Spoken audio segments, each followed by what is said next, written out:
Hey friends, today we're going to do something goofy. I have a card comparison for you.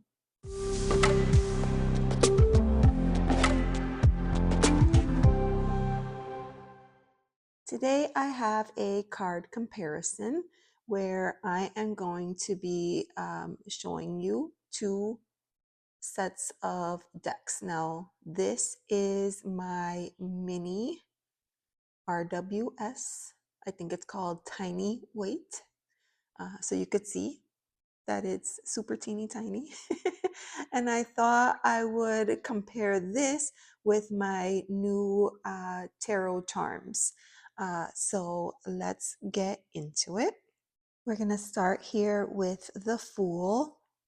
And you can see that here with the tarot charms, they made the decision to go ahead and add the Roman numerals, which I really appreciate because some of the cards do tend to be easily confused with other cards. So I'm happy that they did that. But other than that, they've done a really good job of trying to match the artwork. We can still see the rose, the knapsack, of course, the sun, the cliff, and our faithful companion, the dog. We have the first septenary. So we have the magician again. They've done a really beautiful job of keeping all of the artwork intact as much as possible. And I really like the scroll work up here above the magician, and we're going to see that in quite a few of the cards. So then we have the high priestess, the Empress, the Emperor. That's one that I do sometimes confuse.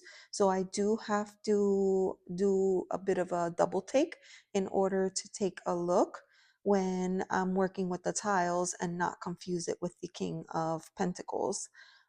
This one shows the Emperor's beard completely drawn in, so that's kind of helpful, as well as his staff has a star at the top. That's the only key difference. Whereas here, uh, he has the Ankh and the orb. Then we have the Hierophant. Again, it's pretty simple to see what that card is right away. The Lovers, super, super cute. And the Chariot. I love how they've done the Sphinxes here at the bottom. Here we have the second septenary. So we have strength. I love, love, love how they sketched the lion here. And it shows a little bit of a different perspective, right? Because in this card, she's almost holding the mouth of the lion, but here they just show them together, and I appreciate that much more. And then we have the Hermit. On the Wheel of Fortune card, instead of sketching in the four figures in the corners, they've opted to do scroll work. It's still really beautiful, and you get the idea right away that what you're looking at is most certainly the wheel. The Justice card, I do sometimes confuse, so I'm happy that they added the Roman numeral here at the bottom. We do see the sword, and then we see the scales here off to the side. We have the Hangman and the Death card. I really love that they took the time to do the extra detail on the flag there. And the Temperance card. On this card here, I feel like this is the first time that I'm noticing the wings, because I think when I look at this card, I just look at the chalices and immediately know that it's Temperance. But looking at these two cards together, I'm noticing that back here, these are wings. I think that because they've made them so big, they stretch outside of the edges of the card, but still really, really beautiful. I don't know why I find these minis so fun to work with. I felt like my inner child was squealing with delight when I thought of, ooh, you should compare these together. And I was like, My adult self was like, are you kidding? That's going to be such a pain in the ass. And then my inner child was like, come on, let's do it. All right. So here we have the third septenary. We can see the card for the devil and then the tower. I really love that they added all of the additional artwork in here because you can really see all of the chaos that is the tower. The star, I love how they did the work, the line work on the stars. It's really gorgeous. And then, we have the moon, the sun. Of course, I appreciate this sun so much more. It doesn't look as creepy as this one. It's a lot of fun. The judgment card and then the world card. Okay, so I was hoping to fit these all in the frame, but that's not going to work. So we're going to divide them into two groups. So let's look at the wands. So we have the ace, the Two of Wands. I feel like it's pretty easy to see what's going on here. The three, I think it's interesting, right? Because in this card, we see that the figure is definitely facing forward. So we see his back here. You can kind of interpret it in either way. And we have the Four of Wands, the chaos of the fives. I just love that card. The six and the seven. I really love how they did the suit of wands here. Here we have the rest of the wand suit. So we have the eight, the 9 and the 10. I feel like, yes, it's a little bit cluttered because there's a lot of wands, but I still feel like it's very easy to see what you're looking at. And then we go on to the court cards. So we have the page, the knight, the queen, and the king. For some reason, I find that the pages are very easy to differentiate, as well as the knights, because all of the knights are on horseback, and the wand is very visible here. The only ones that sometimes can be challenging are the kings, I feel, but this one is pretty easy because we have the I always forget what that guy is there, but we have the little lizard creature down at the bottom. Now we're moving on to the cups, and these are really cool. So we have the Ace of Cups, the Two of Cups, the Three, the Four. I don't know, for some reason, the five, I love the addition of the fact that now you can see the hands, and the hands are to the face. That's pretty cool. And then we have the six and the seven. So all the details are there. Everything that you need is there. I really love and appreciate how they did that deck. So here we have the rest of the cup suit. So we have the Eight of Cups, the 9, the 10. I love how the cups, even though the rainbow is not there, you still kind of get the idea with the way that the cups are laid out. Our page and knight, the queen, which I find pretty easy to distinguish because her chalice is just completely different. And then the king. Let's move on to the swords. We have the ace, the two. I love they still get the point across here with the eclipse. The three of swords, 4, 5, 6, and the seven of swords. I feel like all of these are very, very easy to distinguish.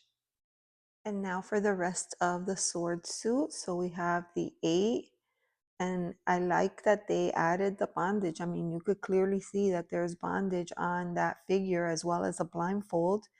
The 9, 10, then we have our page and our knight, and they included all the cloud action in the knight. So that's pretty cool. The queen and the king. I actually really, really like this 9 compared to this one. So cool. I really love the way the Pentacles suit looks in the Tarot Charms deck. So we have the Ace again with all the beautiful scroll work. I love, love, love the 2. I feel like he looks even more like a jester. We have our 3 and our 4, the 5, the 6, and the 7. I mean, they're just adorable. I love, love, love this suit, the Pentacles here. They're so easy to distinguish, and they're just, I don't know, they're goofy. I like them. And now the end of the Pentacle suit, really beautiful. We have the 8 and the 9. I really love the 10. I feel like the focus is mostly on the pentacles, and you can really see the connection here to the tree of life. Then we have our page, our knight, our beautiful queen. I love that they included her veil, and the king of pentacles, and they also included the little bunches of grapes. So it's super, super cool. I wanted to do a few card comparisons. So I'm going to show you here. We have the wheel and the world.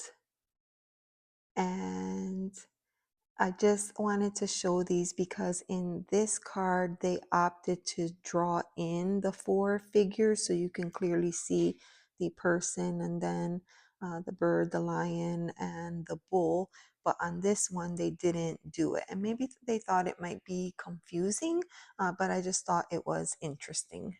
Also wanted to show you temperance and judgment.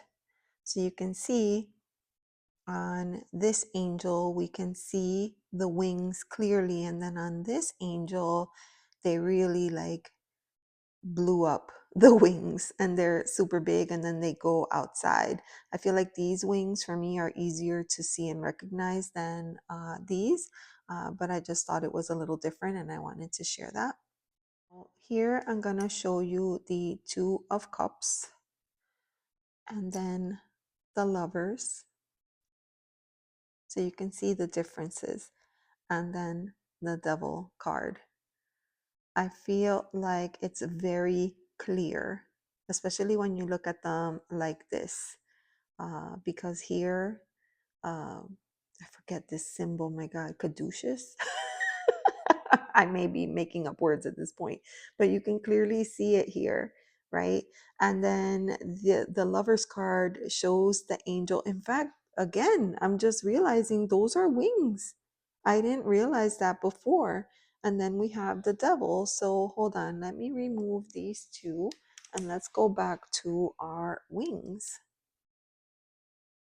So you see, these are so big that you can't even tell what they are. I think they had to do it because of the figures down here below. But yeah, I didn't even notice the wings there. I wanted to take a moment to show you all of our power symbols in the tarot. The kings, of course, the emperor. Now, and then the justice card. So when you look at them like this, the emperor is easy because, of course, it has the Roman numeral at the bottom, and then the emperor's beard is completely colored in. So if you remember that, then you shouldn't have a difficult time. Now I'm going to remove him for a moment, and let's kind of do this here, right?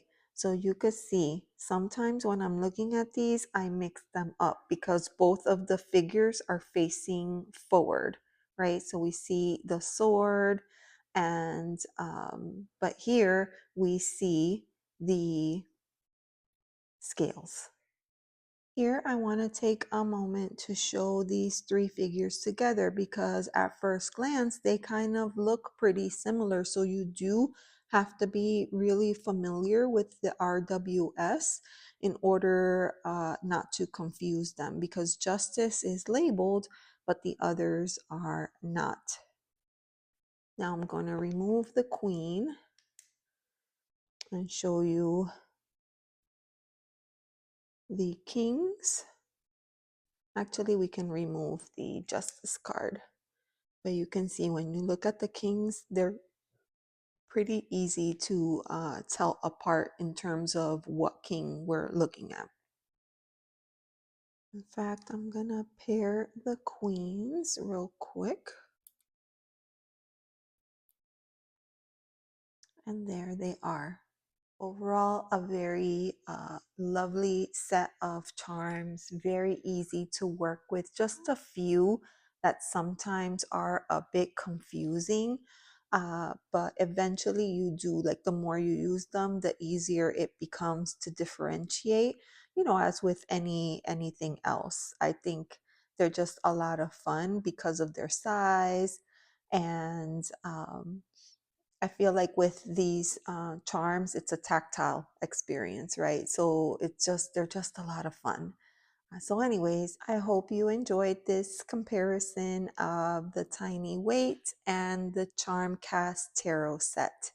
Thank you so much for watching. Bye.